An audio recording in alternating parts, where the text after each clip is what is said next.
Olá, nerds, geeks e afins. Estamos todos aqui vagando ou nos despedindo no nono episódio, também conhecido como o penúltimo da primeira temporada da série Star Trek Strange New Worlds, exibido na Paramount Plus.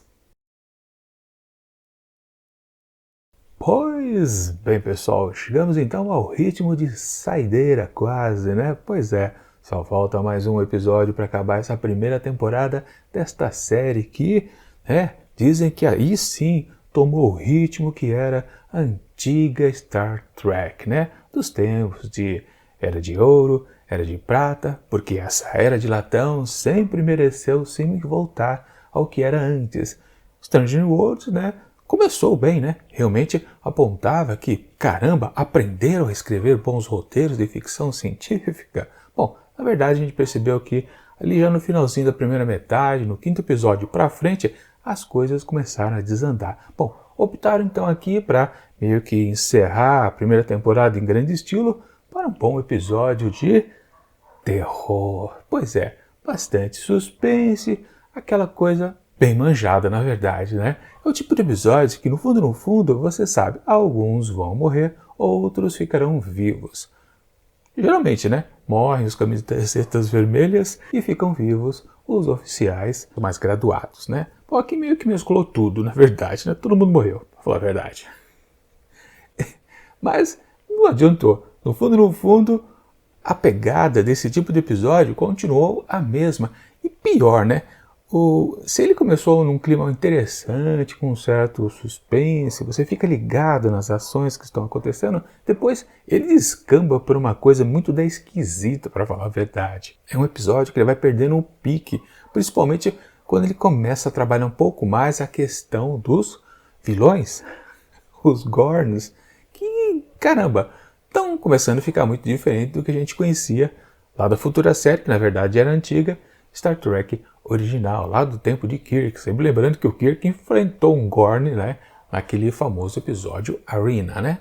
Pois bem, e aqui a gente começa então esse episódio com uma coisa bem, digamos, amigável da tripulação. Afinal de contas, né, alguns cadetes estão terminando sua rotina ali de passagem por vários departamentos ali da Enterprise, né, cumprindo sua missão, né, e agora devem retornar então à academia, né, terminar os estudos, ou algo bem parecido com isso, não sei, para falar a verdade.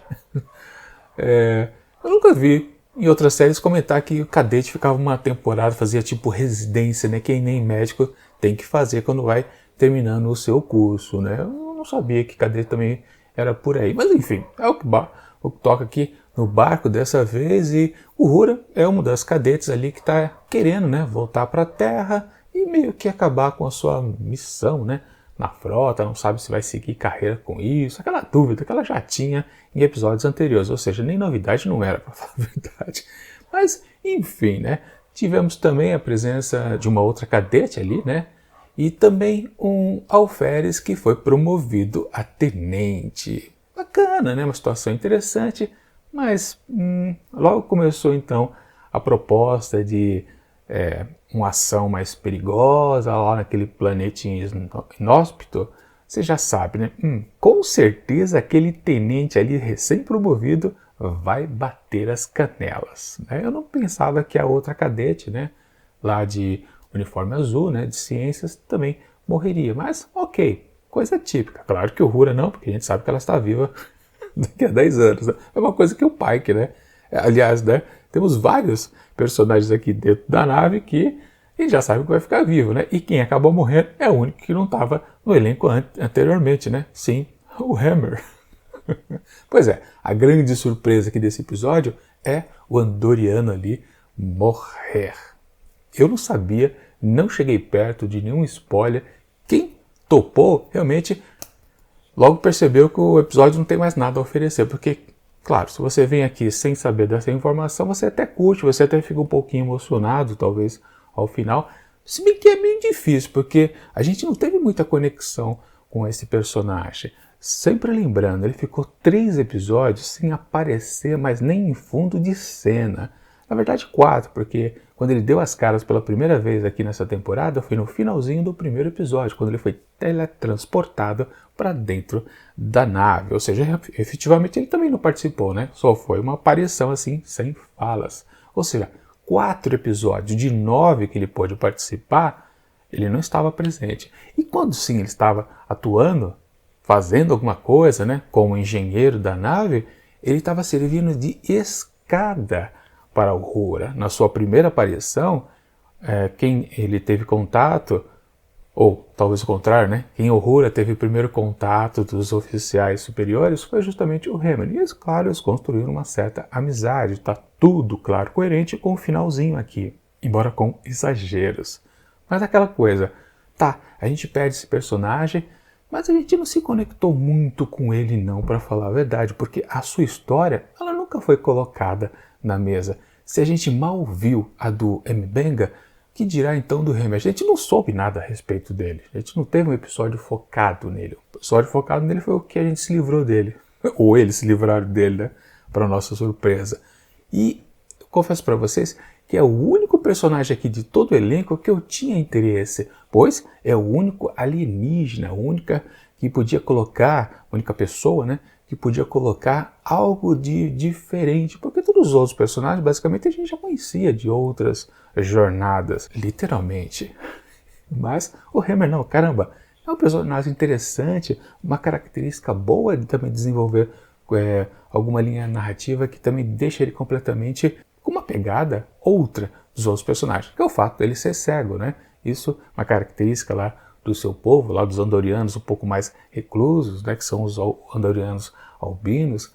Eles não desenvolveram isso. Praticamente também em todas as oportunidades que ele apareceu, acho que só foi citado 2 vezes ou 3 que ele é cego, mas não teve nenhuma aplicação efetiva. Até teve uma certa pegadinha aqui nesse episódio, né? Quando o Gorn lá faz aquele disparo de aquela meleca dele, né? O Spock supôs que aquilo ali fosse um veneno para cegar a futura vítima. Na verdade não era, né? Era uma coisa esquisita, né? Que eu falo que começou a pintar para o meio, para o final do episódio, né? Mas então, o episódio basicamente era somente isso. Eles tinham que salvar então a tripulação daquela nave caída, Peregrine, né? Que é uma nave meio parecida com a classe da Enterprise, mas na verdade aqui denominada como classe sombra. Não entendi exatamente por que isso, né? Mas enfim, tá no texto, a gente aceita. Sim, eles têm que salvar então toda a tripulação. A gente fica sabendo depois que eram 99 tripulantes, né? Já encontravam ali uns 20 mortos, decepados, desmembrados e por aí vai. Bom, claro, a gente já sabia que a Gorn já postava nisso também, quando teve as imagens promocionais, os teasers aqui do episódio, e praticamente todo mundo já sabia, né? É uma aposta fácil, né? Seriam os Gorns que iriam aparecer. Eu até disse, né? Seria muito mais interessante se não fosse os Gorns, comedores, né? Mas sim, uma espécie que seria uma rival para os Gorns, porque os Gorns ser o grande rival desta série não me parece lá muito interessante, não. Principalmente do jeito que eles foram mais colocados aqui. Eles são muito mais animalescos do que a gente conheceu lá no futuro, anterior episódio, onde o Kirk briga com um Gorn, que era um cara mais inteligente. Não falava, mas ele tinha um comportamento humanoide. Agora, como é que você vê aquele futuro personagem que a gente já conhece do jeito que está aqui exposto? Que é praticamente uma coisa bestial, né? Que sai de dentro da barriga das suas vítimas, vai crescendo, vai matando os companheiros, né? Porque tem aquela coisa que a La'an colocou que, caramba, nasce 4 ali dentro de uma vítima hospedeira, né? E depois eles brigam para quem vai ser o macho alfa. Como assim? Como muitos já frisaram em alguns lugares aqui na internet, né? Como é que essa sociedade consegue sobreviver, se desenvolver, na verdade, porque se basicamente, logo de cara, quando já são jovens, os indivíduos, eles se matam uns aos outros para ficar somente um macho alfa, como é que não tem como sobreviver, né? Constituir uma sociedade, né? Não dá para entender de jeito nenhum esta coisa que foi colocada aqui dentro desse episódio. ele acaba com o conceito de Gorns. É uma outra coisa, não é aquilo que a gente conhecia ou vai conhecer na série do Kirk. Bom, a gente já sabe que na segunda temporada aqui de Strange New Worlds o Kirk vai aparecer. Provavelmente eles vão fazer realmente uma coisa completamente diferente, que não vai ter nada a ver e, enfim, começaram a estragar, na verdade. Basicamente isso. E, claro, a tensão então aqui desse episódio, como eu já havia comentado antes, no primeiro momento a gente consegue se envolver um pouco, mas depois começam os exageros, justamente por causa dessa pegada diferenciada dos Gorns. Aí a gente já sabe quem vai morrer no episódio, quem vai ficar vivo. Claro, tem a surpresa do Hammer também bater a caçuleta, mas é aquela coisa.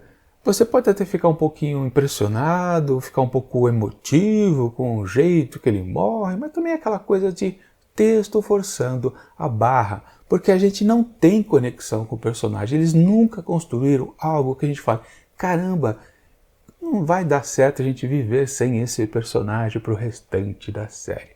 Não, o que a gente sabia do Hammer? Que apenas era um cara meio grosso. Só isso, nada mais. Mas de bom coração, obviamente, né? Porque ele conseguiu fazer uma boa amizade ali com o Uhura, né? Que é basicamente uma sua pupila, né?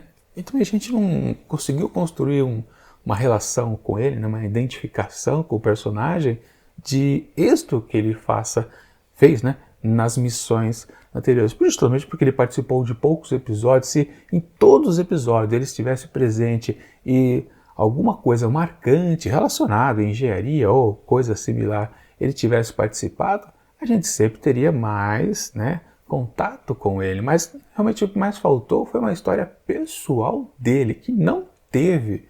E então se justifica, na verdade, que eles fizeram uma enganação para cima da gente. Colocaram esse personagem como do elenco principal, mas ele não é apenas um personagem secundário, que depois acaba morrendo. Eles só realmente valorizaram um pouquinho o passe, talvez tenham enganado também o ator, né?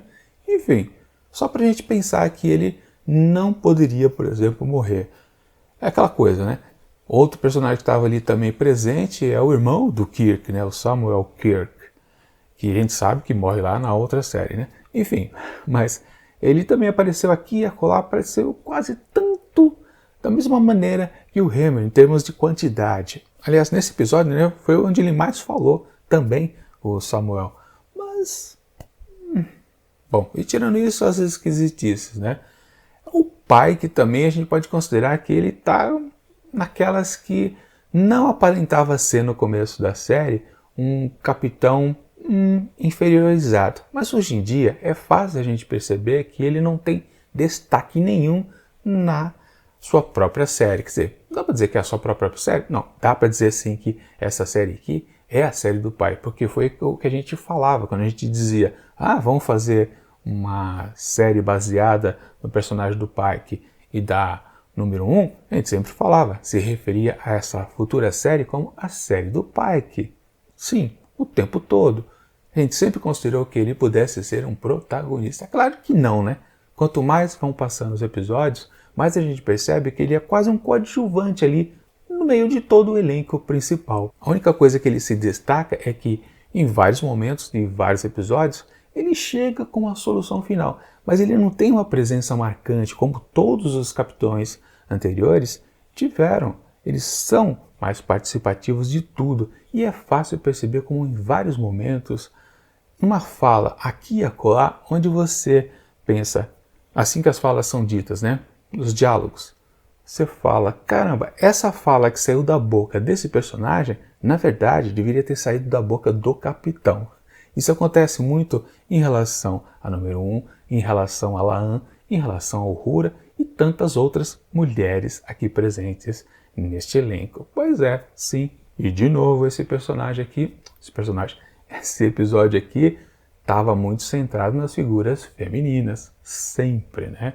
Bom, Pike, como eu disse, foi um pouquinho assim deixado de lado, sem muito destaque.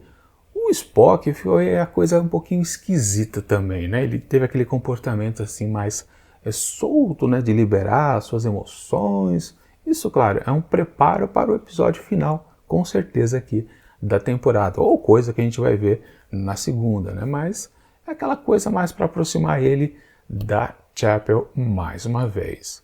E também, M'Benga, o que ele fez aqui nesse episódio? Basicamente nada. Até numa situação muito esquisita, lembram quando lá o tenente, né, que recém-promovido, ele tinha se acidentado lá nos tubos de Jeffrey, né? E aí o Spock vai à enfermaria e pede para Chapel medicamento, certo? É até aquele papo, né? Por que ele não foi até a enfermaria e pediu para alguém ir buscar remédios para ele? Ele reclamou disso, né? Comportamento humano. Mas logo em seguida, o doutor vai. Mas para quê? É justamente apenas para separar, né, a Chapel do M'Benga, né? Ele não está presente ali na cena de perigo, que a cena de perigo ficou nas mãos da Chapel ali na enfermaria, justamente, né, quando teve a manifestação dos bichinhos saindo dentro lá daquele ser alienígena. E vamos combinar, né? Aquela menininha ali foi sacana o tempo todo. Se já foi para o SS Peregrine, também foi para Enterprise, né? Ela simplesmente não avisa ninguém. Filho, vocês vão morrer daqui a pouquinho, mas eu vou ficar de boca fechada porque eu quero observar. Eu vou esconder para não gritar, mas vocês vão morrer. Ela já sabia que todo mundo ia morrer ali, né? Que menininha sacana, né?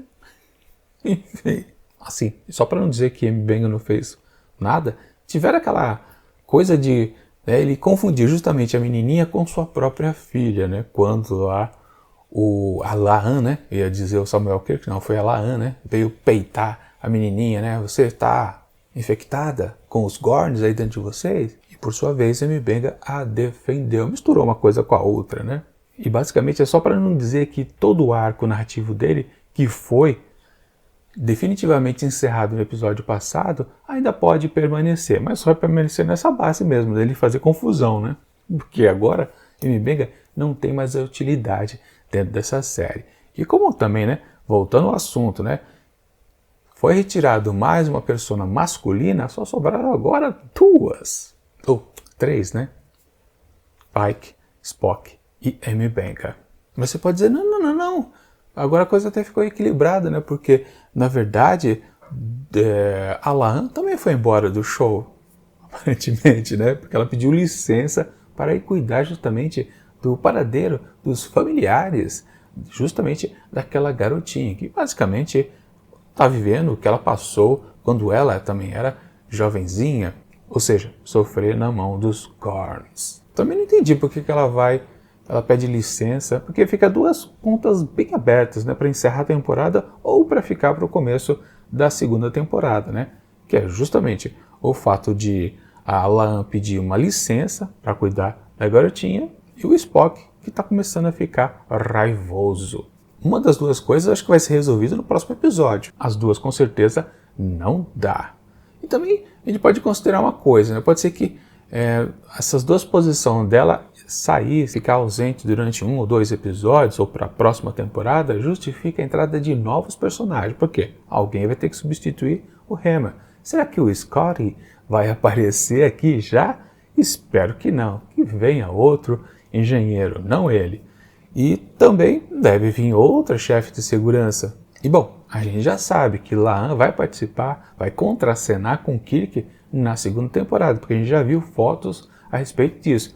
Embora ainda haja uma dúvida se aquele encontro entre os dois é uma coisa que acontece no presente ou é uma coisa de viagem no tempo. Ainda não dá para entender direito, porque todo mundo reparou, né, que as divisas ali da camiseta do Kirk são de capitão, não é de tenente, né? Enfim, vai entender o que esses caras estão bolando para a segunda temporada. Eu só sei que no ritmo que as coisas estão indo aqui, desde o começo da segunda metade aqui desta primeira temporada, o ritmo e a pegada geral aqui do show, ele está cada vez mais indo para um buraco, com certeza. Eles estão perdendo a mão, ou seja, eles capricharam apenas em 4 episódios iniciais, enganaram bem a audiência para a gente dizer, não, isso aqui agora sim é Star Trek. Só que não é verdade, né? Cada vez mais eles vão metendo os pés pelas mãos. E se eles não injetam lacração,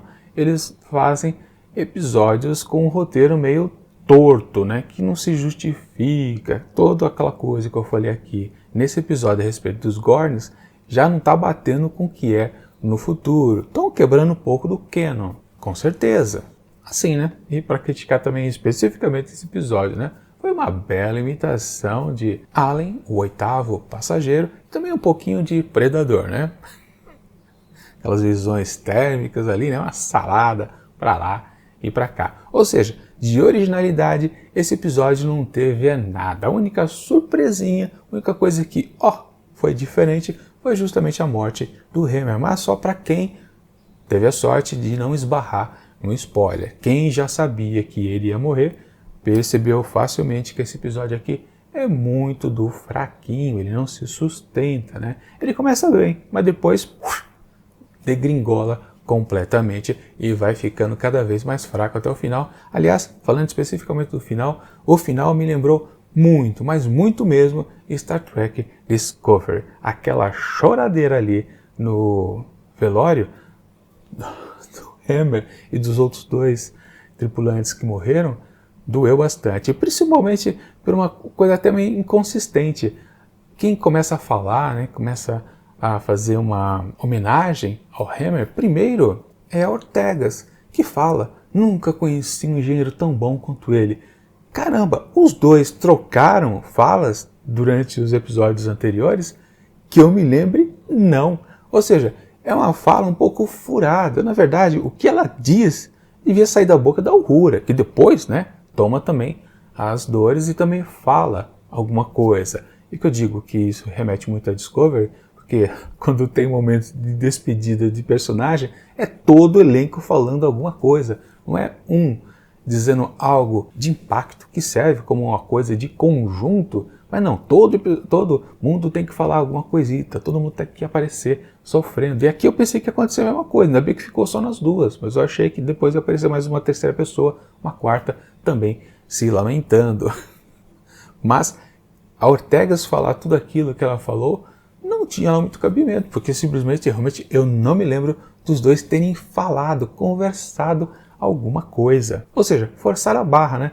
Da boca dela saiu que ele é um dos grandes engenheiros, mas a gente não teve oportunidade de conferir isso através de histórias dos episódios. Como eu disse, se ele tivesse participado dos 4 que ele foi limado, sim, poderia dizer que, caramba, ele realmente mostrou que era um grande engenheiro, né?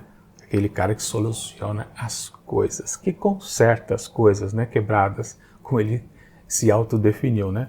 Mas enfim, foi um exagero ali, aquela fala de Ortegas, e depois a da Uhura também foi só uma mesmice. Eu acho que, na verdade, tudo aquilo era a fala da Uhura e resolveram dividir, né? Vamos botar para Ortegas, que aparece pouco na série, né? Enfim, acho que era isso que aconteceu. Bom, de qualquer forma, o episódio começa interessante e ele vai caindo vertiginosamente para o abismo. Portanto, não dá para dizer que isso aqui é um grande episódio, que foi sensacional. Como eu sofri aqui, encostado, né, na poltrona, temendo pelo perigo de todos. Não, né? A surpresa da morte do Hammer foi boa? Foi. Interessante. Ainda bem que eu não sabia de nada. Mas não salva o episódio. É um episódio mediano, um pouquinho acima da média, para falar a verdade. Mas realmente você pode até considerar para baixo que dá na mesma. É um episódio completamente dispensável, você vai esquecer. Talvez você só se lembre dele porque o Hammer morreu.